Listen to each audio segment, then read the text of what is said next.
આ સંસ્કૃતનું આવશે. હવે વિચાર કરો કે તમે અંગ્રેજી ભણો એટલે આન તમે જો પેલી આંગળીને તમે એમ કહો ફિંગર, રાઈટ?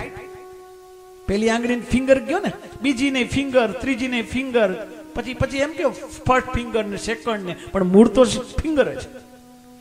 આ ચારેય આંગળીઓ માટે એની પાસે શબ્દ નથી. આવો અમારા સંસ્કૃત પાસે પેલી આંગળી તર્જની, બીજી મધ્યમાં, ત્રીજી અનામિકા, ચોથી કનિષ્ઠા અને આને અંગુષ્ઠ. અને ખાલી આંગળી આમ દેખાડીને એમ નો કે ના એના કામી પાછા અલગ અલગ. શાસ્ત્રીજી બેઠા છે, એમને ખબર છે કે પિતૃના ફોટાને ચાંદલો કરવો હોય તો પેલી આંગળીએ થાય.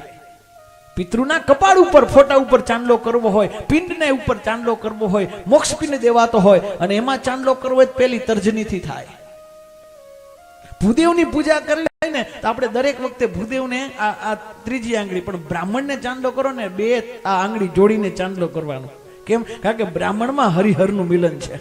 બ્રાહ્મણ ખુદ હરિહરનું, એનામાં હર પણ છે ને હરિ પણ છે. એટલે અમારો બ્રાહ્મણ સહસ્ત્રશી રેખા પુરુષ સૂક્તથી પૂજા કરાવે અને ભસ્મ ધારણ કરે. ભસ્મ ધારણ કરે ત્યારે શિવ બની જાય અને પુરુષ સૂક્તનું ઉચ્ચારણ કરે ત્યારે વિષ્ણુ હોય. એટલે એને આ બે આંગળીથી ચાંદલો કરવો. ભગવાન શિવને ભસ્મ ધારણ કરાવીને ત્યારે આ બે આંગળીનો ઉપયોગ કરવો પડે, મધ્યમાનો. આ અનામિકા કેના માટે છે? નારાયણ માટે અનામિકા છે. તમે એમ કે વરરાજાને આનાથી ચાંદલો કરી તો નારાયણ માટે હોય તો તમને કહી દઉં, એ વરરાજો નથી, નારાયણ જ છે.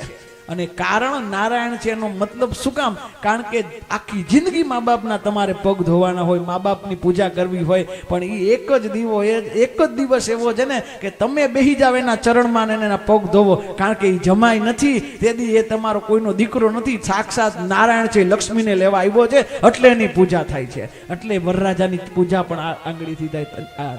નારાયણની પૂજા કરવી હોય, દેવની પૂજા કરવી હોય તો આ આંગળી થાય. અને માતાજીના ચરણની પૂજા કરવી હોય તો આ કનિષ્ઠાથી થાય.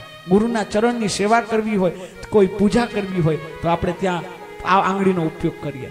આ પૂરું થઈ જાય એમની અંગુષ્ઠનો પણ ક્યારે કોઈ વીર લડવા જાય, યુદ્ધ માટે જાય ને ત્યારે એને વિજય તિલક કરે ને ત્યારે અંગૂઠાનો ઉપયોગ કરે. એના માટે અલગ અલગ છે. આ દુનિયામાં કોને શીખડાવ્યું હતું કે આ હવે ફિંગર લોક તો હવે આવ્યા મોબાઈલના, ફિંગરપ્રિન્ટો હવે ખબર પડી. અરે આપણા તો વર્ષોથી વૈઢવને, આપણા પૂર્વજોને, આપણા ઋષિઓને તો ખબર જ છે કે ફિંગરપ્રિન્ટ અલગ હોય છે. તમને બધા નહીં સમજાય, આ લોકોને સમજાશે. આ લોકો મોક્ષપિંડ દે. આપ મોક્ષપિંડ દેતે હો, મોક્ષપિંડ દે ને, તમને ખબર છે મોક્ષપિંડ કેમ દેવાય? મોક્ષપિંડ આ મૂકી ન દેવાય જેમ લાડવો પીરસતા હોય.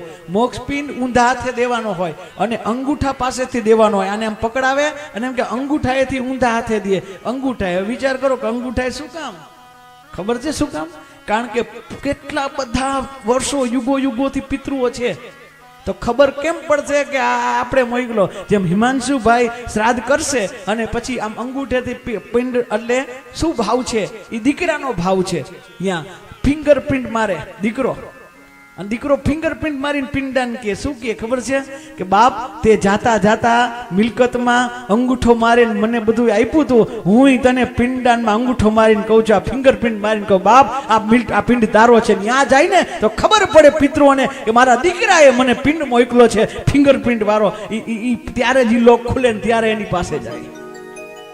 આ સંસ્કૃતિ આપણે વર્ષોથી છે. આપણે આપણું છે ને એટલે કિંમત નથી. આ દુનિયામાં આપણે એમ બધું અંગ્રેજોએ કાંઈ શોધ નથી કરી. આપણે બ્રાન્ડના ગુલામ છીએ.